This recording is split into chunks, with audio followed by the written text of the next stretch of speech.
তো নতুন শিক্ষানীতি অনুযায়ী জিডিপির কত শতাংশ শিক্ষা খাতে যায়? ইন্ডিয়ান পেনাল কোড আইপিসি নাম শুনেছেন? এর বর্তমান নামটা কি?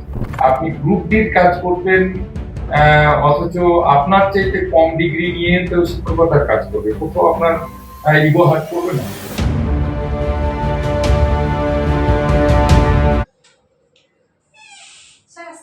আসুন,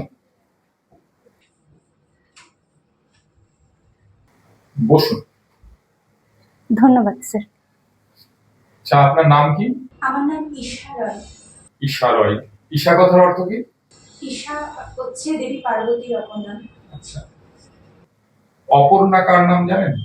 অপর্ণা দেবী পার্বতীর অপর নাম। এই অপর্ণা আর শিব একটা বিখ্যাত কাব্য আছে, যে অপর্ণা আর শিবকে দিয়েই এই আখ্যানের মূল ভিত্তি।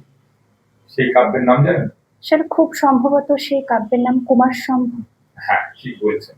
আচ্ছা, ঈশা, আপনি একটু নিজের সম্পর্কে কিছু বলুন। স্যার, আমি পশ্চিম বর্ধমান জেলার আসানসোলের বাসিন্দা। আমি আসানসোল উমারানী গড়াই উচ্চ বালিকা বিদ্যালয় থেকে মাধ্যমিক 2019 সালে এবং সেই একই স্কুল থেকে 2021 সালে উচ্চ মাধ্যমিক পাশ করি, এবং আমি আসানসোল বানোয়ারিলাল ভারতীয় কলেজ থেকে আমার স্নাতক বাংলায় স্নাতক ডিগ্রি সম্পন্ন করি। আসানসোল কিসের জন্য বিখ্যাত? আসানসোল খনিজ সম্পদ, কয়লা। খনিজ সম্পদের জন্য বিখ্যাত। আচ্ছা, পশ্চিমবঙ্গের এমন আর খনিজ এলাকার নাম বলতে পারবেন? আসানসোল, রানীগঞ্জ, দুর্গাপুর। কোন খনিজ সম্পদ? কয়লা। কয়লা। হ্যাঁ। আচ্ছা, কয়লার কতগুলো রূপ হয় জানেন? আচ্ছা, আপনি তো এই গ্রুপ ডির জন্য অ্যাপ্লাই করেছেন। গ্রুপ ডিতে কি কি কাজ করতে হয় আপনার জানা আছে? হ্যাঁ স্যার। কি কি বলুন তো? গ্রুপ ডি এর কাজ হচ্ছে, আমি সকালবেলা যখন স্কুলে যাব সেখানে সমস্ত ক্লাসরুমে লাইট ঠিকঠাক জ্বলছে কিনা সেদিকে লক্ষ্য রাখা। তাছাড়া স্কুলের সমস্ত ক্লাসের শেষে নির্দিষ্ট সময়ের ব্যবধানে ঘন্টা বাজানো এবং স্কুলের সমস্ত বাথরুম পরিষ্কার পরিচ্ছন্ন আছে কিনা সেদিকে খেয়াল রাখা। তাছাড়া ক্লাসের শেষে স্কুলের সমস্ত ক্লাসরুমে লাইট বন্ধ আছে কিনা সেটা খেয়াল রাখা। ধরুন, ক্লাসের মধ্যে কোনো একটি বাচ্চা অসুস্থতার কারণে সে পটি বা বমি করেছে, আপনি ব্যাপারটাকে কিভাবে ম্যানেজ করবেন? স্যার, সেক্ষেত্রে আমি প্রথমে বাচ্চাটিকে নিয়ে ওয়াশরুমে যাব এবং তাকে পরিষ্কার করে আবার ক্লাসরুমে নিয়ে আসবো, এবং তাকে দেখে তার সমস্ত বন্ধু বান্ধবীরা যাতে হাসাহাসি না করে আমি সেদিকেও খেয়াল রাখবো, যথাসম্ভব নিজে চেষ্টা করব, এবং তারপর ক্লাসরুমকে পরিষ্কার করতে হবে। ক্লাসরুমকে পরিষ্কার করব এবং তারপর শিক্ষককে বা সেই ক্লাস টিচারকে আমি জানাবো, যাতে সেই বাচ্চাদিকে এবং বাকি বাচ্চাদের দিকে। আপনি একটু আগে আপনার নিজের পরিচয় দিতে গিয়ে বললেন আপনি স্নাতকোত্তর ডিগ্রি অর্জন করছেন। স্কুলে এমন টিচার থাকবে শুধু স্নাতক ডিগ্রি নিয়ে গেছে, আপনি গ্রুপ ডির কাজ করবেন, অথচ আপনার চাইতে কম ডিগ্রি নিয়ে তো শিক্ষকতার কাজ করবে, কোথাও আপনার ইগো হার্ট করবে না? না স্যার, আমার কোনো ইগো হার্ট করবে না, কারণ আমি মনে করি নিষ্ঠা করে কাজ করলে সমস্ত কাজই সমান, কাজের কোনো ছোট বড় ভেদাভেদ হয় না। আপনার বাড়ি বললেন পশ্চিম বর্ধমান হ্যাঁ জেলা। স্যার। পশ্চিম বর্ধমান জেলার বিশেষত্ব কি?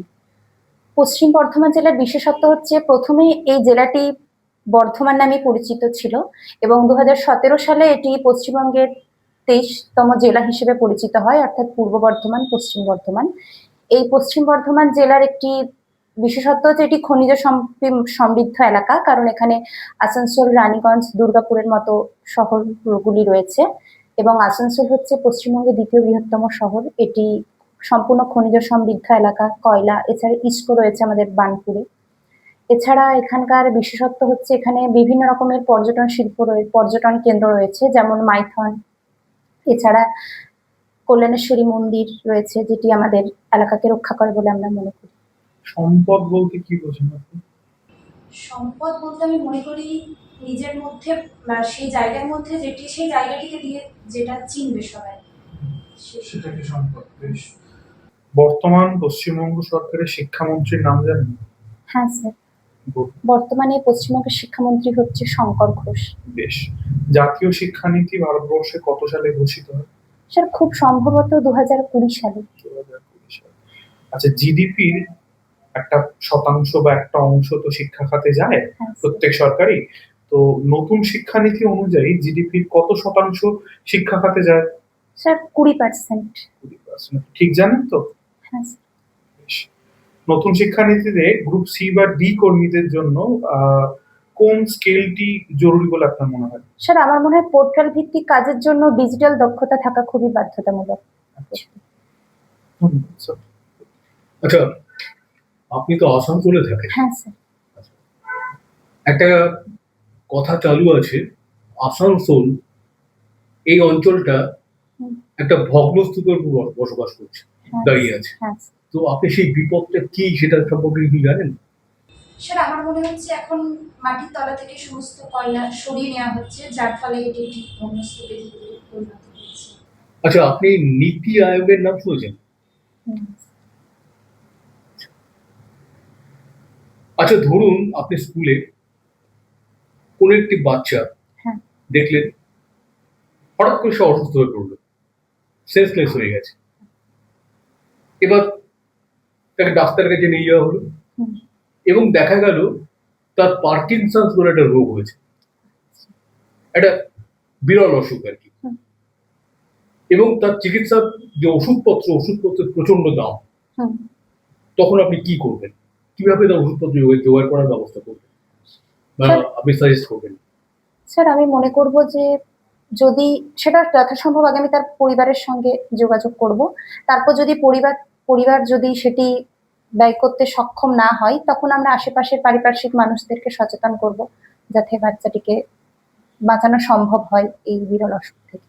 আচ্ছা, আচ্ছা, ইন্ডিয়ান পেনাল কোড আইপিসি নাম শুনেছেন? হ্যাঁ স্যার। এর বর্তমান নামটা কি? Sorry sir. আচ্ছা ঈশা, আপনি তো গ্রুপ ডির স্যার, আপনাকে হুম। আমি বলছি, আমি একটা বিষয়ে আমার জানার খুব আগ্রহ। আপনি তো গ্রুপ ডিতে ঝাড়ু দিতে হয়, জানেন তো, ঝাড়ু পোছা দিতে হয়। হ্যাঁ স্যার। তা ঝাড়ু আর পোছা হুম। দুটো দণ্ড নিয়ে আপনি কাজ করবেন। হ্যাঁ স্যার। আপনার অবস্থান ঝাড়ু দেওয়ার সময় কেমন থাকবে আর পোছা দেওয়ার সময় কেমন থাকবে? স্যার ঝাড়ু দেওয়ার সময় তো শরীরটাকে মানে সোজা রেখে তারপরে ঝাড়ু দিতে হবে। আর পোছা অর্থাৎ যখন আমি মেজে পরিষ্কার দেখুন, করবো আমি যদি নিচে- পোছা দিই, এমন দিলাম যে আমি আমার পোছাটা নিয়ে হ্যাঁ। আমি পোছাটা দিচ্ছি আর এগোচ্ছি, তাহলে তো আমার পোছার জায়গা দিয়ে আমি হাঁটবো। হ্যাঁ স্যার। তাহলে তো কি হবে, পোছাটা সবসময় আমার কি থাকবে, আমি পোছার আগে আগে যাবো। আগে। কিন্তু ঝাড়ু দেওয়ার সময় উল্টো, হ্যাঁ ঝাড়ু দেওয়ার সময় আমি পেছনে থাকবো আর ঝাড়ু দিয়ে ময়লাটাকে আমি বের করে বের দেবো। করে। ঠিক আছে? আচ্ছা, আপনাকে আরেকটা জিনিস বলি যে আপনার এই যে চুড়িদারটা পরেছেন, ওখানে একটা কাজ করা আছে, এটা কিসের কাজ বলে? সুতোর কাজ খুব সম্ভব। এটা ক্রুশের কাজ বলা হয়। খুশি কাজ। ঠিক আছে? এটা একটা হস্তশিল্পের জায়গা। এমনি ওভারঅল আর কিছু বলা আছে? না, ঠিকই আছে। ঠিক আছে।